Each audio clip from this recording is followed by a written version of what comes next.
This is Rights Uses, Season 7, Episode 19, Q&A at UVU. 15 minutes long. Because you're in a hurry. And we're not that smart. I'm Brandon. I'm Dan. I'm Mary. I'm Howard. And one of our favorite people joining us. Everyone applaud for James Dashner, who's Taylor with the score. Thank you. You remember last time I said something about my palette of hair, so we can only go uphill from there. James, you're now like a super mega bestseller and stuff. So tell us about your books or something. Well, things are going great, but I'm the author of the Maze Runner trilogy. A prequel comes out this summer, and also I'm doing a series with Scholastic called Infinity Ring that comes out this fall. So there we are. And we're just going to go straight to questions from the audience. And our first question is here. Go for it. Okay, Mr. Dashner, it might be because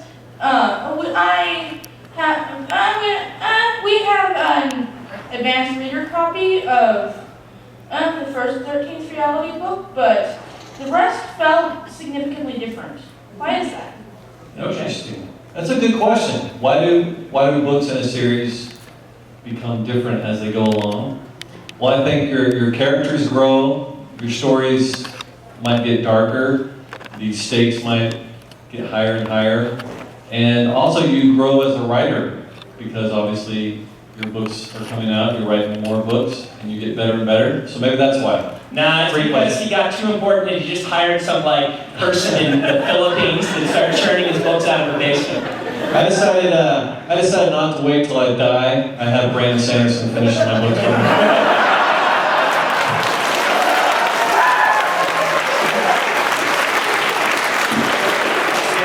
You give a lot of advice on the structure of the story. I was just wondering how you all approach the paragraph or sentence level when you're writing.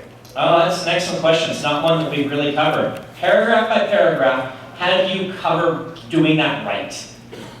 Well, I always think of them, a paragraph is a discrete thought. It's a set of thoughts. And so I try to make sure that there is actually a mini arc within the paragraph so that thought has a beginning, middle, and an end. And then I move on to the next thought. I do use topic sentences. It's what you're taught in grade school, but it works really well to do a short sentence in the beginning that establishes what that paragraph is going to be about. I don't do any of that. If I ever write a full paragraph, I've done something horribly wrong. What I'll often do, I'll do the topic sentence thing that Brandon mentioned. I need to not gesture with either. For those of you not benefiting from the video, I have both a reinforcement mic and a recording mic in my hands, and it's wacky. And it's ridiculous. No, it makes me look like the president. I just need more of them. Give me a president of the hair club for men. No, the pants club for men. Okay. I will often take a topic sentence and write a full paragraph. And the topic sentence is often the first thing to go when I'm editing, because the topic sentence says, hey, Howard, this is what you're going to say, but the rest of the paragraph actually says it, and I will prune and prune and prune until I have maybe one or two sentences that have all of those necessary thoughts in it. But I am extremely compressed because of the format I'm working in. I think I don't do nearly as much work on my paragraphs as all these guys. However, what Mary said about a paragraph being a discrete thought, that is how I try to structure them. I try to keep everything very organic. One sentence will lead directly to the next one because it sounds like it naturally ought to come there. And then the breaks come when I know I'm talking about something else now. Okay, and that's how you do it. Excellent. And just one thing I think about sometimes is making sure I have enough white space, because readers get really tired when they see a bunch of words and no white space.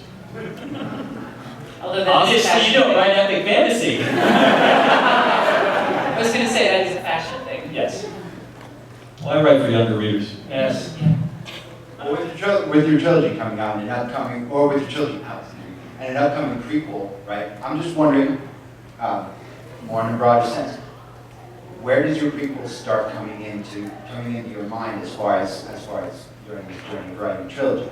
Okay, excellent question. The prequel is something that's been in my mind from before I even wrote the first book, because it's the type of story that it depends a lot on secrets and curiosity and intrigue and wondering what the heck's going on. And so I knew that someday when I was done with this trilogy, I'd write a prequel. But what's interesting is the topic of that prequel changed over the years. I always thought I would write about Thomas and when he was growing up and being a part of Wicked and what they were doing to train him for what happens in the Maze Runner and all this stuff. But after a really, really long talk with my editor, we decided that people would just think that's like a laundry list of answers, things that they've seen, that they've glimpsed throughout the series. So that actually we jumped even farther back, and the prequel that comes out is about the sun flares, the disaster, how it affects the world, and how the virus breaks out. And you actually meet new characters in this book. You know, that's an interesting thing to say, because I do think, as a writer, prequels are really tempting. Because if you're doing what you should, everybody's going to have a backstory. And the world's going to have a backstory, and you know it all. And so you've kind of got a pre-generated story right there. The reason I call them tempting is because many stories I don't think deserve a prequel, even though you've got all of that there. Some of them do. Some of them the prequel is just kind of demanded to be written, but for a lot of them, you've kind of covered it all. Just like you said, the people keep asking me about the Mistborn books. Are you going to write this prequel about the ancient world with the Lord Ruler ascended and all this stuff? The thing is, all of that was designed to give flavor to the trilogy. And so if I wrote that, it would actually be pretty boring, because you already know it, because it was designed in purpose to fulfill this. And so what the takeaway here for writers is, I do think for your books, particularly your first books, stay away from that and to use the in late out early advice. Try and start as close to the most exciting action as possible and use that background as flavor, and don't focus too much on the prequels until you really have your feet underneath you. Yeah, I would argue that as a writer, write the trilogy, write it in, write the story that's in your head, and worry about the prequel when your editor comes to you and says, this franchise is making us a dump truckload of money each week, but we need a new book. And you ended it here, I think we need to rewind. That's a great time to think about a prequel. That had nothing to do with my prequel. He doesn't make a dump truck worth of money. He makes 4, so... 4 dump truck. Okay, I think it's time for a book of the week. Okay. And James, in typically benevolent style, is actually going to talk about somebody else's book rather than his own. Yes. Everyone really, really needs to check out Everneath by Brody Ashton. It's an excellent book, and it's getting a lot of praise, and it's already selling well, even though she's a debut author, so check it out. Okay. Okay, head on out to audiblepodcast.com/excuse and kick off a 14-day free trial membership and download a copy of Everneath by Brody Ashton. All right, next question. Thank you, sir. All of you do really deep and wonderful stories. I wonder how each of you actually plots those different stories. Okay, we could go forever on this. I think we're going to let 2 of us answer this. One's going to be James, because he's the guest star. Who else wants to field it? You should do that. Okay, all right, they looked at me. James, you're on. Okay? Plotting, there's every single author is different. Stephen King talks a lot about how he does almost no plotting. He just sort of has a premise and then lets the characters take him wherever he goes. And then I know there are people, probably on this panel even, who write very, very long outlines and really think through it. I'm sort of in between. I do like to have an outline, and I usually spend a few days with my premise of the story if it's a new thing, and go through it and try to brainstorm of some of the major events and major plot twists and that sort of thing. But usually I get so excited to write the book that I just finally say, okay, that's it, I'm going to start writing. I'll share something here I haven't talked about on the podcast before, because I usually try to make it very simple for people when I explain my process, and the process is a really complicated thing. And reducing it that way is actually, sometimes does a disservice. I talk about myself being very much an outliner, and I am an outliner. But one thing I've noticed about myself recently is that I usually don't actually start my outline until I've written a little bit. I'll let something spark and get really exciting for me, and I'll sit down and I'll do a scene, and I'll write that scene, and let that kind of be like the catalyst that starts everything flowing. And from there, I say, okay, where am I going to go from this, and what is my ending that's going to be great? How is it going to work? What's going to be tense, exciting? I look for that excitement and conflict. that's going to be a really snappy, powerful ending. And then I work backward to that starting point, and then I continue on. All right, next question. How do you craft endings that are both highly satisfying and leave the reader wanting more? Okay, highly satisfying and leave the reader wanting more. My trick is to have a really cheap epilogue that says, guess what, there's so much more cool stuff, and I'm not going to show you right now. My trick is to make sure that I've answered the questions that I set up for them at the beginning, and then to raise a new question. Okay, I'm going to take this back at Brandon and say that works for books 1 and 2 and whatever. Yeah. But what about the ending? What about the last book of the I series? just kill everybody. I'm joking. See, I told you he wrote the Maze Runner. I've only done it once. Even then, I'm not very good at leaving everything alone because I feel satisfaction is closing a lot of these questions, but leaving people alive. And when I start my books, one of my main goals is to make you feel like those people have been living up until that point started. They don't just walk on and appear and become alive then. They have had lives up to that point that are full of history and passion and depth. And I want, after the book ends, you continue to see they are full of life, passion, and depth. And they're going to continue having stories. And so that is why, in a non-glib way, why my epilogues tend to be things that say, okay, and here is where everyone is going to go from here as kind of a starting off point. And that doesn't always mean I'm planning a sequel. What that means is people live, people continue on. So that's my way of doing it. Yeah, specific example from Schlock Mercenary, at the end of Force Multiplication, well, in the middle of the book, Force Multiplication, about half the crew learns this martial art called Parkata Urbatsu, which is basically parkour for people who kill other people. And Sergeant Schlock is not one of those people.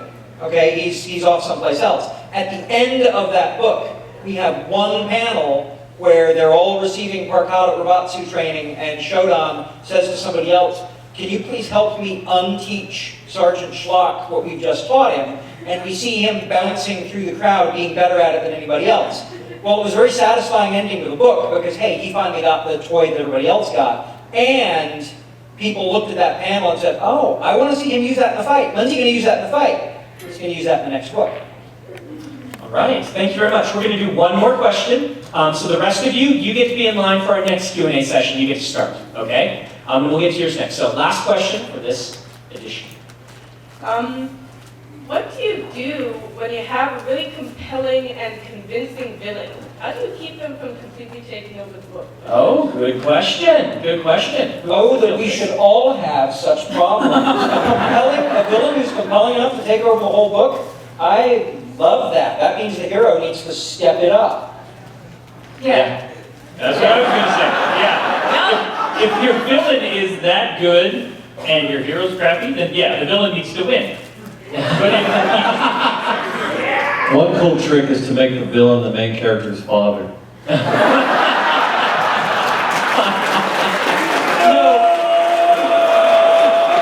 No one would buy it, James. No one would buy it. Too much of a coincidence. No, but if you can have a compelling villain, you've won. You know, you don't want your villain to be pure evil. You want the reader to have empathy for the villain, all kinds of stuff like that I'm sure we talked about over and over. But you can also, go, hey, I like this character more than I like my main character. He's my main character. You know, what you're describing here is actually a well-known thing in fiction. One of the reasons the villains usually take off is because the villains are proactive and the heroes tend to be reactive, which means that the villains start some great scheme to do something awesome, and that immediately makes them fascinating and interesting to the reader. The hero sits at home when you're doing it poorly and just waits for the villain to do something awesome and then responds to it. And this is a great problem in fiction. So your goal then needs to be to make your hero have a great and awesome plan also that just isn't evil. And the villain's plan is interfering with that in some way. And so when you set that up, your hero then becomes proactive. They're trying to do things even, they're just not sitting around waiting. Make the hero more proactive. And I think you will find your problem solved there. All right, we are out of time, and James has to run to a panel, and so I'm going to force him to give us a writing prompt. Okay, one day you have a bunch of crazy people come to your house and kidnap you and put you in a place called, it's an asylum for the criminally sane. Okay. Nice. Man, you were ready for me that time, weren't you? Last time I surprised you, and you like hummed and hawed. You just really worked out, man. You're giving lines to our tricks. Okay, well, thank you, James, very much for once again being on Writing Excuses and suffering us mocking you. You are indeed a good sport and an excellent person. So everybody go read James' books, and we are out of time, so this has been Writing Excuses and Writing Excuses. Now go write.